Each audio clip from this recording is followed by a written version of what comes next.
Hi, I'm Patu from Freefincal, and let's take a look at the questions for this week's Q&A session. So Srinivas says, can you review Tata Mid-Cap Fund? Yes, why not? I'll keep that in mind. George asks, ICICI Equity and Debt Fund, does it provide any term insurance coverage? I don't know. I don't remember, but even if it does provide term insurance coverage, you should not buy it. Why? Because once if the fund does not perform well, and then you have to exit the fund, and when you exit the fund, the term insurance coverage will lapse. So don't mix any kind of insurance and investment. I want to invest a lump sum for a lock-in of 25 years, which is the best fund. There's no lock-in. Thankfully, there's no mutual fund that locks your money in for 25 years. I don't know which fund is the best. So I published a video a few months back about why mutual funds have no compounding benefit. It's probably one of my most popular videos in terms of other people who are not familiar with Freefincal getting in contact with it. So I get a lot of flack for it. So someone says, why mutual funds have no compounding benefit? Seems like clickbait. No, mutual funds can't guarantee you a fixed annualized return, but on average, the return is much higher than the safe instruments with fixed return. This is if investors believe such nonsense, that is the reason why AMCs are able to fool them. Can you please add a recommendation for a fund from equity large and mid cap category to plumb line? I don't see the need for it, therefore I did not do it. I think multi-cap is good enough. If I had a choice between a multi-cap fund and a large and mid-cap, I will choose multi-cap any given day because it's much better. I don't need I can just have one fund with a portfolio. Most people with their portfolio sizes, one fund is enough. Therefore, I don't see the need for a large and mid-cap fund. So I appreciate your efforts. I saw so many videos. You're telling about mutual funds are fooling you, blah, blah, blah. Request you to provide a solution. This is again to the mutual fund have no compounding benefit video. I have provided the solution in that video itself. As in subsequent videos, you'll have to look at it. I've showed you how you can manage your money and so on. So,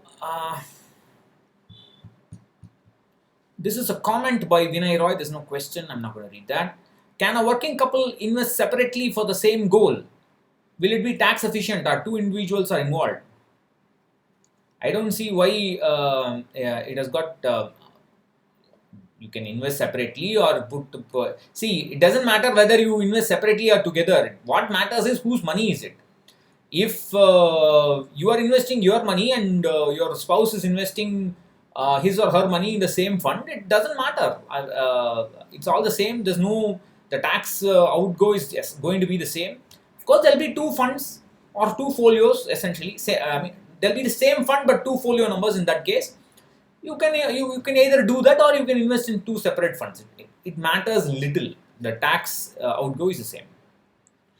Upcoming video on the central government health scheme. I'm not planning a video on that, but I have a write-up on that that's coming. There's a guest post coming on that. I have a suggestion for viewers. Overnight funds, you can easily avoid it. I usually put fixed deposit with swipe-in facility. Okay.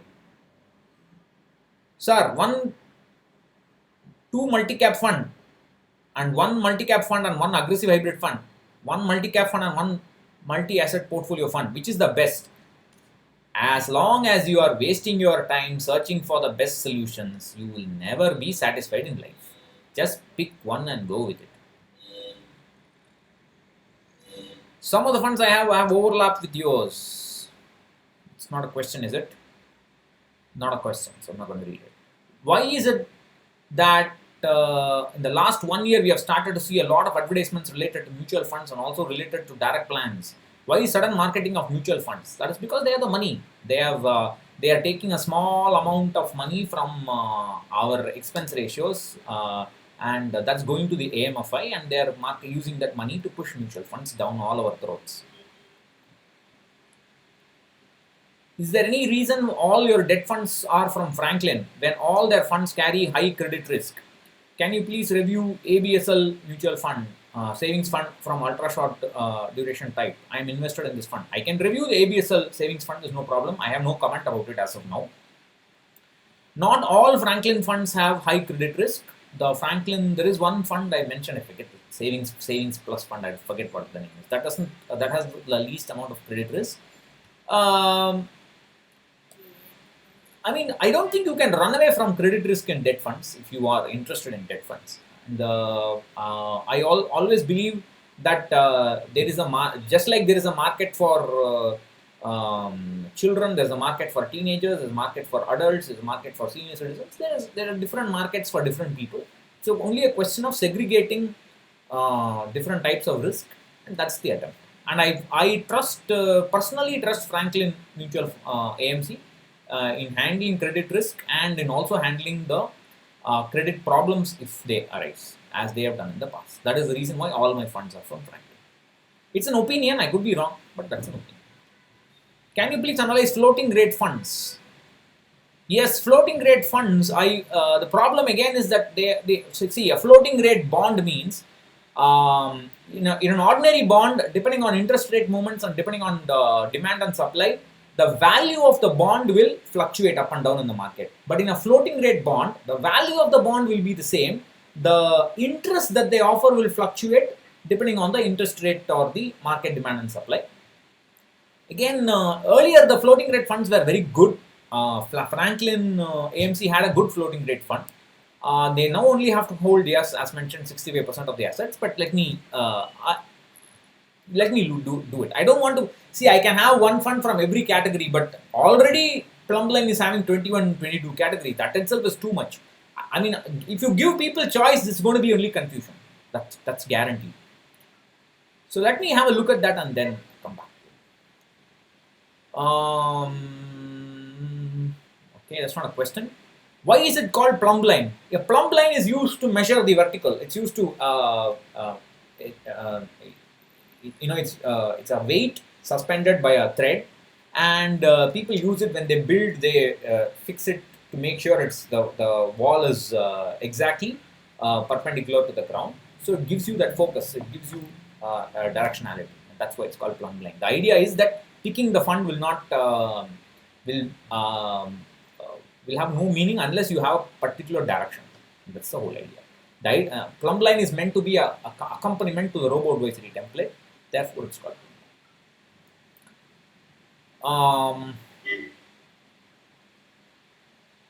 Right. So, is that all? I thought there were more questions. Recently, I learned about 60-40 asset allocation. I was mostly invested in FDs, PPF for many years and started equity investing recently. How should I rebalance my portfolio now to make it 60-40? That's a very good question because many people have this question. You will have to do it gradually over a period of years. It's not easy to do it. Maybe I will make a video about it. I think there's nothing great. I'm not going to say anything different in it, but I think this deserves a video, but the answer is the same. Do it but it depends on the goal. If you want money for the next 10 years, then you can allocate a small amount to equity.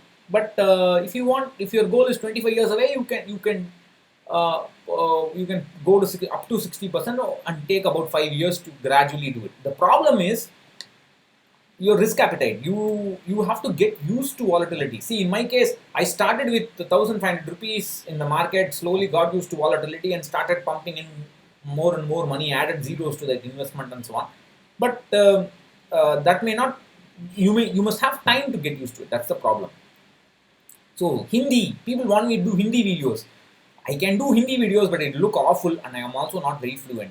Of course, many people, I'll get more views, more subscribers, but yeah, let's see. So update on the plumb line list, yeah, I just made it. Q&A regarding home loan. Is it better to keep the term to 15 years or make it 20 and put the difference? No. Please keep it 15. Don't make it 20. Don't lock it. You'll be paying unnecessarily higher interest. Keep it. You have to have a balance between EMI and the interest paid. I think 10 may be too short, 20 may be too long, 15 is just right. Buy a 15-year home loan and get it closed within about 10 years, roughly about 10 years. That's enough. You can't let it run for all the time. I mean, mathematically, people will say, I will keep my home loan running for 15 years and so on, but practically, it's enough if you pay for 10 years and pre-close it. Other than EPF and PPF, which among below should be considered for debt component of retirement, liquid funds and arbitrage both can be considered. Point to consider is investment will be made in this debt till retirement, probably for about 25 years, whereas investment in equity will be stopped. Oh, no, no, no. Why should investment in equity be stopped 5 years before retiring? No, no, no. That is wrong. The allocation, the equity allocation in your portfolio should be reduced as you approach retirement. Let's say 60% you are investing now, it should be step by step reduced to about 20-30%, maybe 40% after retirement. You still need considerable amount of equity after retirement. There's no need for you to stop investing in equity just 5 years before retirement, or even after you retire you can continue to invest in equity, but asset allocation matters. You have to reduce the asset allocation. So Venkatesh, yes, he will be here. So I have the stock on July 7th at Gindi. I forget what is I forget, is it here? Yeah, so it is at Gindi MSME Auditorium. This is about momentum and low volatility investing. If you're interested, I posted a tweet on this at Freefincal, so you can have a look at it. So he's coming all the way from, I'm not sure where he's coming from, but yeah, so thank you for coming. Someone said he's coming all the way from Tirunelveli, right? So not him, somebody else. Can you please add suggestions regarding funds from large and mid cap? I already answered that question. I don't want to. There's no need for it.